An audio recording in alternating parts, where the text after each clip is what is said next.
Hello and welcome to my garden. Today is absolutely beautiful day and we have a new project and I was mentioning it like 1,000 times saying that I need to divide my perennials. I need to divide my perennials. And actually I was dividing some of them off camera when I had a chance to do so. But I decided that I will show you today like two big groups how you want to address your perennials depending on their growth habits. So this is gonna be our plan for today. We will be dividing them, we will be replanting them and hoping that they will provide a beautiful show during the season. So let's start. And we're getting here into my rose border and I have a row of Alliums, millennium, I believe, and I really want to divide them and put into another border. And once upon a time, like 5 years ago, I bought just one plant. Then the next year I divided it by 4 and then I divided it even further. So now I have a beautiful row of this Alliums here. So I will dig out a few clumps, I will divide them and replant in another place in the garden. So let's start. So first things first, and I like to remove the whole clump out of the ground so I could assess it better and to see how I can divide it better and to get more of the plant. I did like this because there's a lot of plants from all the sides and I don't want to damage them.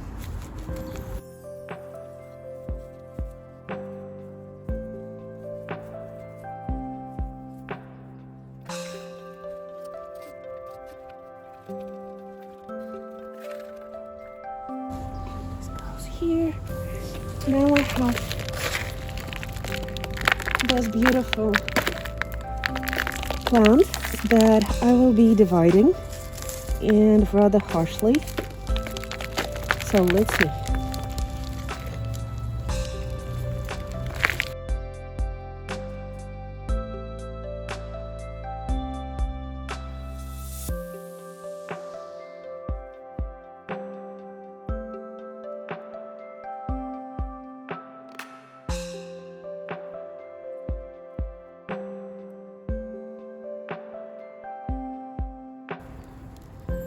So actually what you want to do is just to feel with your fingers the ways that plant will allow you to divide it, meaning that you will move it in different directions and then you will feel like, okay, this direction is not moving and then this direction is moving really nicely. So you would want to follow this kind of advice.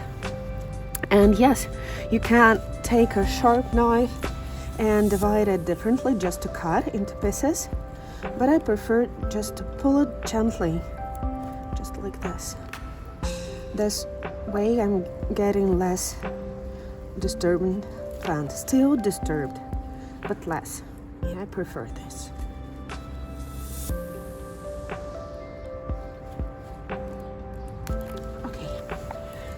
So now I have 1, 2, 3. This one is rather nice. I will put it back to the place where it was growing.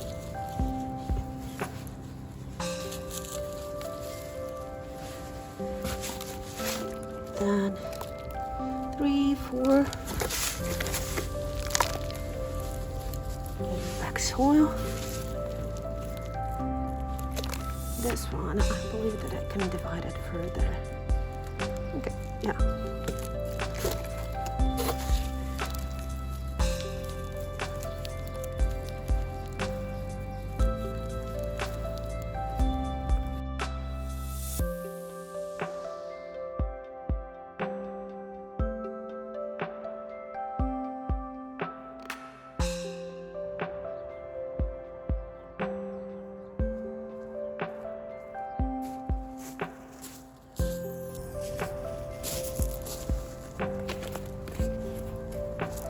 So now we are in my kitchen garden, and this is a rose, climbing rose that we were pruning back some time ago, and you can see how it's coming back to life. And now I really want to actually copy the border that I have in my another rose border, and I really want to replant my alliums here, knowing that the first year they won't be doing too much, but at least they will start growing. Let's see how far it will stretch.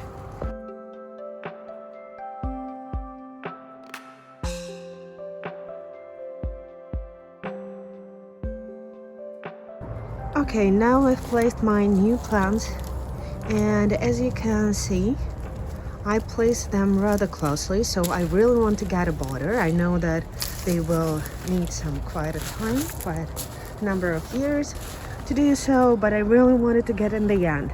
But it's only a half of the flower bed. It means that I need to divide my second clump of alliums. But first I want to plant the ones that I already have out of the ground, just because I don't want to risk losing them while spending time on something else.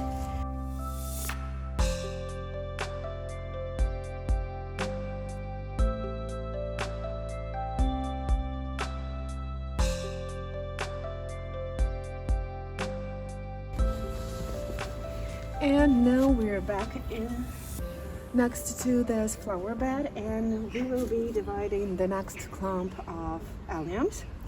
And you must be wondering why I'm doing this in this order. I could have dig out all the plants, get them out of the ground, divide them, getting much bigger clumps and planting them in that flower bed, and that would be much nicer and actually kind of easier way to do things. But right now these plants, they don't need to be divided. So what I'm doing, I just want to get more free plants, so I don't want to stress them a lot. And if I need to, I prefer to stress 2 plants out of all this row, but not the whole row and not all plants. So that's what I'm doing here.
And this is what we have in the end.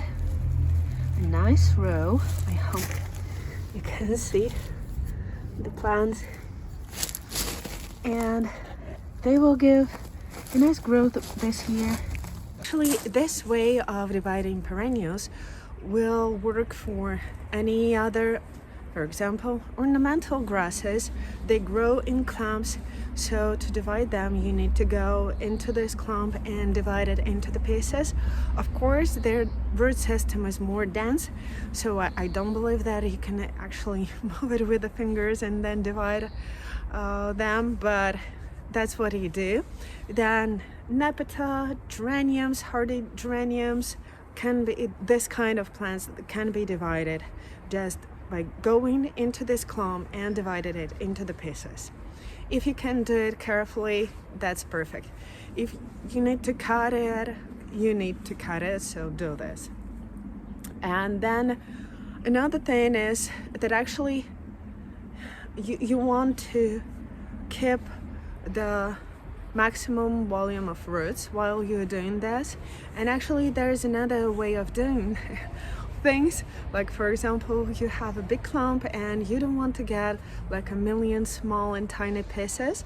You can go straight into the ground and make a cut in the perennial exactly in the place where you want to divide a plant, and just remove the piece that you don't want to keep in this place. So actually that would be less stressful for the plant that stays in the ground, but you will lose probably more roots in this part that you're moving. But it can be a nice deal as well. So yeah, now we need to go and do other example of perennials that can be divided, and that's gonna be, I'll show you.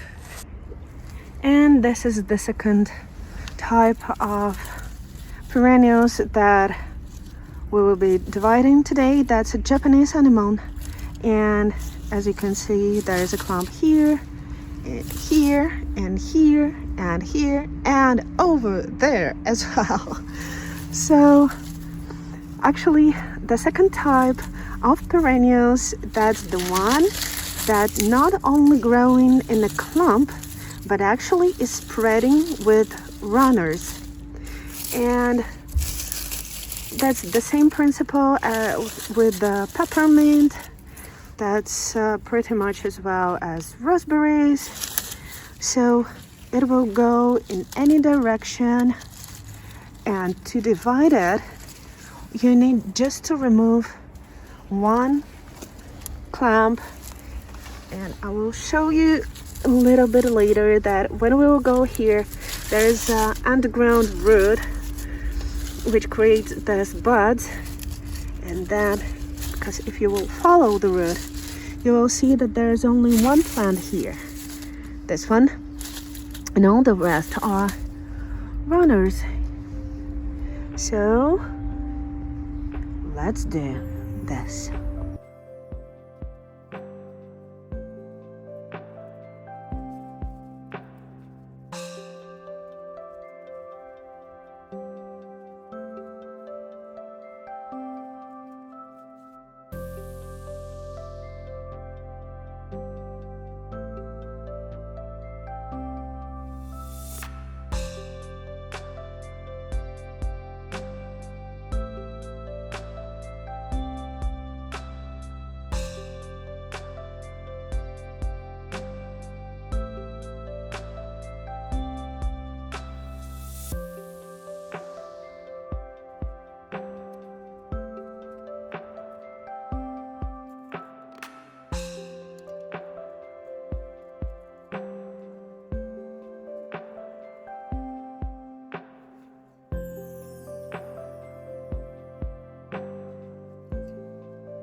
And I've planted them here, and there, and over there. And actually you need to be cautious about plants that are spreading with runners, because eventually they will occupy all the territory that you have, and not only available for them but for other plants as well. But actually I really like this variety. That's big white anemones, really beautiful ones, and I don't mind spreading them. I actually want to get this effect because I like it. The weather is absolutely beautiful, and I actually finished my perennial thing project. So I showed you the difference between two types of perennials. Some of them are growing in clumps and some of them growing with runners, and you want to divide them differently. So in the first place, when you have runners, you want to divide and put aside this separate plants that are created by root system of your plant. And when you have a plant growing in a clump, then you want to divide this clump. And I mentioned that actually there can be two different situations when you want to divide a perennial. So first of all, if you want to get more plants like this, you might want to go in there and to cut it into small pieces and then to put them somewhere in your garden. That was my thing. I have Sky here. She's like, oh, I need some attention. And another thing would be if your plant needs to be divided. Usually that's when your crown is getting big and there's some empty spots in the middle of this crown, and you see that your plants are not given this beautiful flower show, and it's kind of becoming tired.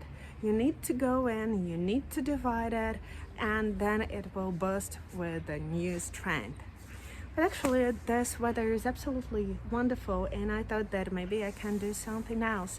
So there's gonna be another second part of this video, and I want to propagate some of my berries, and I need to divide my raspberries to bring them to my vegetable garden. So yeah.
So this is what we have in the end, and now we just need to water and patiently wait when the roots will appear.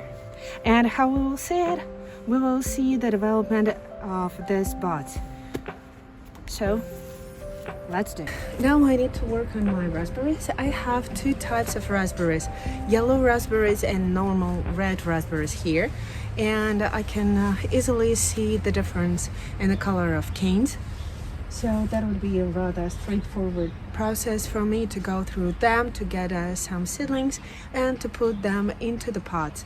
Plus, I will be removing any extra canes that I don't want to keep, and that would be the third year canes. And you can see them usually because they have a different stem color. They're more gray and dried, so you want to remove them. Here's what I'm doing.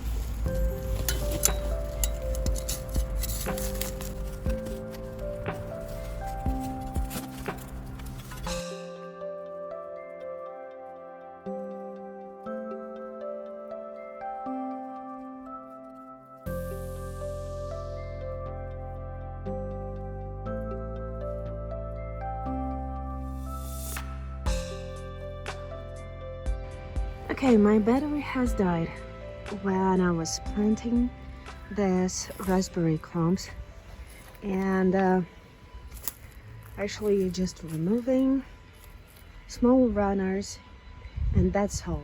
Right now I will continue with a yellow raspberry. It goes to the middle of this bed. Just you see the difference in color of stems. That's red berries, and there's yellow. Okay, this is the mess that I've created, and now I've cleaned this side of raspberries, and it's just empty because I don't want them to be growing too close to the border. I don't want to disturb our neighbors.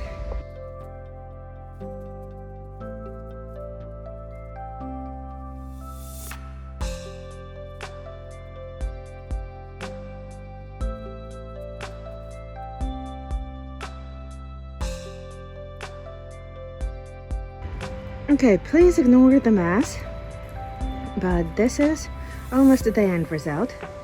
Now I need to attach my strings that limited this raspberry bed, but I removed all canes that needed to be removed, and just in a second I will show you what you need to do with the canes you want to keep.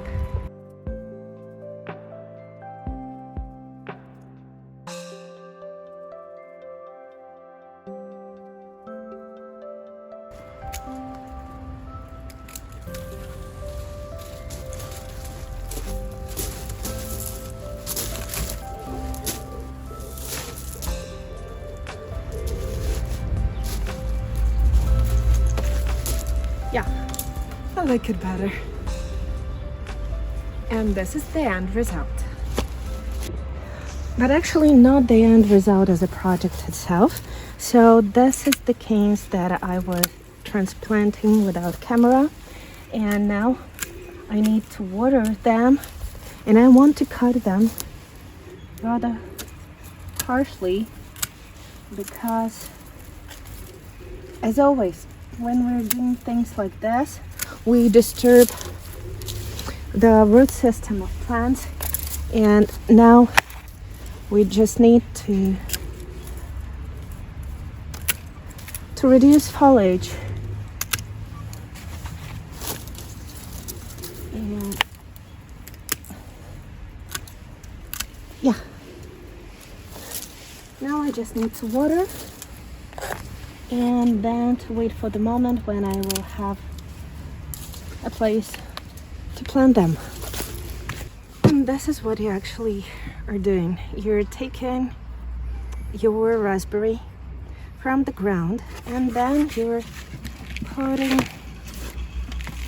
it into pot, or you can put it straight into the ground in a permanent place if you know where it is.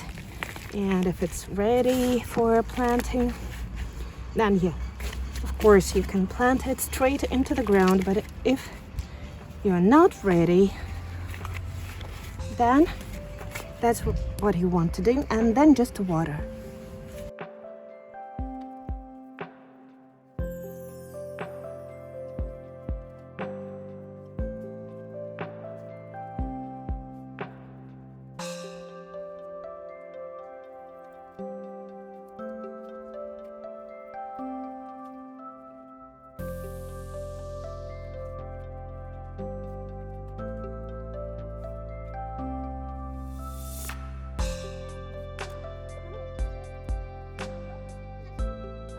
That was quite a day. And finally I believe that I'm done. Just in a minute I will switch a camera and I will show you all the things that we've done today, and I'm super happy, except for one thing. That video was supposed to be published in 15 minutes from now, and I don't believe that it's gonna happen, so probably you will need to wait another several hours, I believe. But yeah, it just happened to be so, and I was not planning on tackling raspberries and starting the propagation process for my blackcurrant, gooseberries, and and red currant. Okay, I don't remember already. I need to look back because I was filming, I was cooking, I was feeding my family, and yeah. So it's kind of messy video, but I believe that starting from the next, I will be in a good schedule because I will be like a day ahead of posting time, and that would be really nice for me. I will try at least to do my best. But today it is what it is, and let me show you what we've done, and probably once more I will go through the steps that I was doing. And this is the start of our propagation. So we're cutting sticks, we're getting them into the ground, and we're watering them rather often, and then we just wait. The same applies to this raspberry plants. I will mark them just not to forget what is what, but we've dug them out from the ground and put them into the pots, because these raspberries will go to the vegetable garden as well as all these flowers just next to me. And I believe that after this video and the next video, and I don't know how many videos starting from now on, I will be filming there, and there is kind of illusion that I'm working only in this garden, but we're doing some major things, but they're not related to planting and gardening. It's just some clearance, removing soil, building up soil in other places. So it's more like, I don't know, landscaping process as well at the moment. So yeah, and I wasn't comfortable of showing all this dirty thing, because it was like, okay, we're doing this, but I don't believe that a lot of people will apply it the same thing, because probably you are facing your own challenges, and maybe something will be useful, but I like, okay, but it's so straightforward and just dirty and messy, and yeah, I didn't want to show you, but probably I will. And yeah, so I'll show you now what's next here. And here are my Japanese anemones. Now they're looking sad, but this evening I will water everything in, and here in this flower bed I'm just missing a nice compost layer. And these are my raspberries, looking absolutely fabulous. And here are my alliums. Now I have a border of alliums. Isn't it nice? Yeah. And this is gonna be it for today. Thank you very much for watching, and please like, share, subscribe. And just a reminder, your perennials, because yes, this video started with perennials, might grow in clumps, then you're dividing as a pie, or with runners as mint or Japanese anemones do. So then you would want to remove just a piece, or like raspberries, you will just want to remove just the parts of this runners. I'm tired, and now I need to edit this video and publish it. So wish me luck, and see you. Have a great day. Bye.